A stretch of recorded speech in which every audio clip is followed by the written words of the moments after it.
Pemirsa apa kabar? Kini Anda tengah mengikuti Warta Berita PTS tanggal 19 Agustus. Pagi ini sebuah gerbong MRT di Taipei mendadak dipenuhi asap tebal. Sumber asap berasal dari ponsel seorang penumpang. Petugas MRT segera mengarahkan para penumpang turun dari kereta dan menggunakan alat pemadam api untuk mengatasi insiden ini.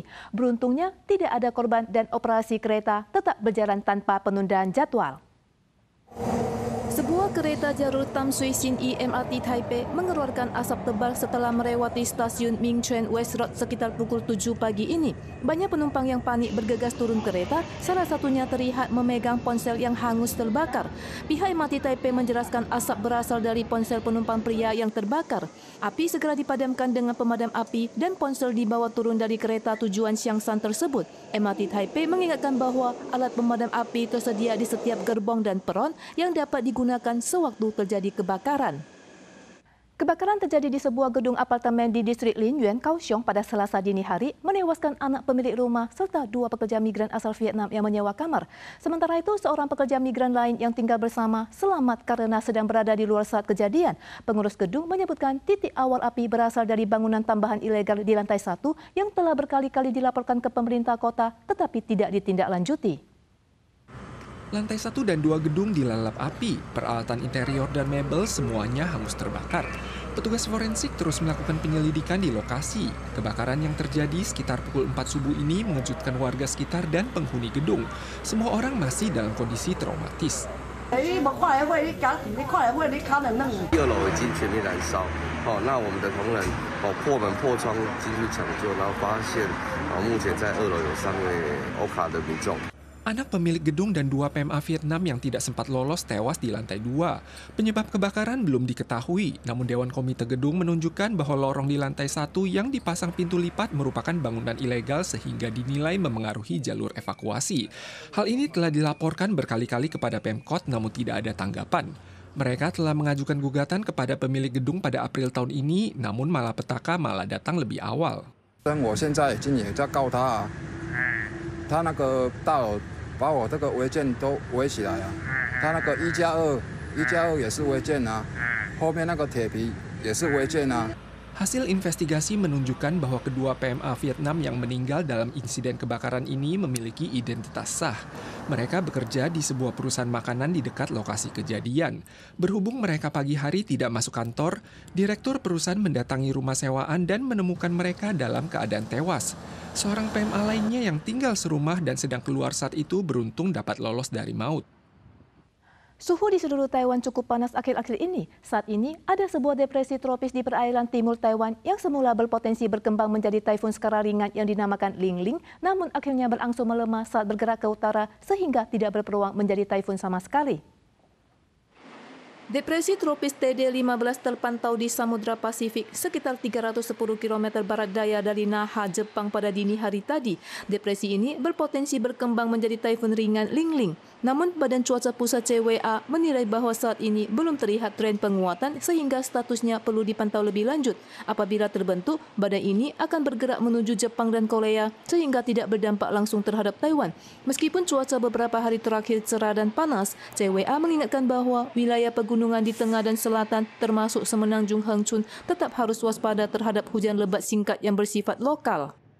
Seorang selebriti internet baru-baru ini dilaporkan menerbangkan lampion udara di atas rel kereta api di Jalan Tua Sifen, Kota New Taipei dan dikenakan denda $10.000 Taiwan. Ia kemudian mengunggah video permintaan maaf. Biro Perkeretaapian mengingatkan bahwa berdasarkan Undang-Undang Perkeretaapian, menerobos ke jalur rel dapat dikenakan denda antara $10.000 hingga $50.000 Taiwan.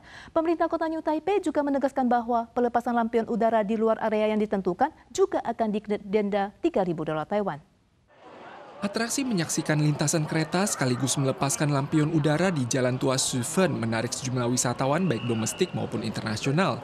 Namun hati-hati pengunjung yang melepaskan lampion sambil berdiri di atas rel dianggap melanggar hukum dan berpotensi didenda. 就是他的店家叫我们叫这里就 OK， Belum lama lalu ada selebriti internet yang berkunjung ke Jalan Tua Suven dan merekam aksi melepaskan lampion di atas rel kereta. Ia kemudian dilaporkan dan didenda $10.000 Taiwan karena melanggar UU Perkeretaapian. Ia kemudian merilis video permintaan maaf, mengakui telah memberikan contoh buruk dan menyampaikan penyesalan mendalam. 可是我从头到尾不是我们主动要去站在那边，因为如果你有来放天灯，假日的时候你就知道，全部都是人。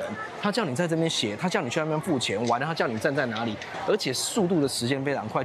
Pemkot New Taipei menyatakan lampion udara hanya boleh diluncurkan di zona yang diizinkan. Pelanggar akan didenda hingga $3.000 Taiwan. 之前也是有来划过了，一般的话都划店家。 Di masa lalu ada Wisman yang berkunjung ke distrik Pingxi dan diduga menerobos ke lintasan kereta untuk mengambil foto. Sehingga bukan cuma tertabrak kereta, namun juga didenda karena melanggar UU Perkeretaapian. Otoritas terkait tampaknya perlu mengkaji ulang mekanisme penyeimbang antara sektor pariwisata dan faktor keselamatan transportasi kereta. Presiden Amerika Serikat Donald Trump bertemu Presiden Ukraina Volodymyr Zelensky di Gedung Putih pada 18 Agustus dalam suasana harmonis. Zelensky yang biasanya tampil dengan pakaian militer, kali ini khusus mengenakan setelan jas. Trump kemudian melanjutkan agenda pertemuan tingkat tinggi dengan sejumlah pemimpin negara Eropa dan sempat menghentikan jalannya pertemuan untuk menelepon Presiden Rusia Vladimir Putin untuk membahas rencana pertemuan tingkat tinggi trilateral bersama Amerika Serikat, Rusia, dan Ukraina guna mengakhiri perang. Presiden Volodymyr Zelensky tiba di Gedung Putih dengan setelan jas hitam untuk bertemu dengan Presiden Donald Trump. Dibandingkan beberapa bulan lalu, pertemuan kali ini tidak terlalu tegang dan suasananya relatif harmonis. Usai menemui Presiden Vladimir Putin minggu lalu, Trump menyerukan perdamaian antara Rusia dan Ukraina. Ia juga menyampaikan perjanjian perdamaian dapat diupayakan saat perang masih berkobar. All of us would obviously prefer an immediate ceasefire while we work on a lasting peace. Trump kemudian mengadakan KTT dengan para pemimpin Eropa. Di sela pertemuannya, ia menghubungi Putin dan membahas agenda KTT antara Amerika, Rusia, dan Ukraina. Usai pertemuan, Trump juga mengeluarkan pernyataan mengungkapkan bahwa Putin telah setuju untuk mengadakan pertemuan dalam waktu 2 minggu. Ia akan mulai mengatur pertemuan antara Putin dan Zelensky untuk membahas isu gencatan senjata. Гарантії безпеки, напевно, будуть розшиватись нашими партнерами і буде все більше і більше деталей, і так як все це буде на папері, якимось чином формалізовано найближчий тиждень, 10 днів, як я вам і сказав. Trump juga menyampaikan bahwa Rusia diprediksi akan segera membebaskan ribuan tahanan Ukraina, namun saat ditanya wartawan terkait peluang pengiriman pasukan Amerika ke Ukraina untuk menjamin keselamatan regional, Trump tidak memberikan jawaban langsung, tetapi hanya mengatakan ia tidak mengesampingkan kemungkinan ini yang menunjukkan adanya perubahan sikap. Para pemirsa sekalian, sekian Warta Berita dari PTS. Kita jumpa lagi di lain kesempatan. Sampai jumpa.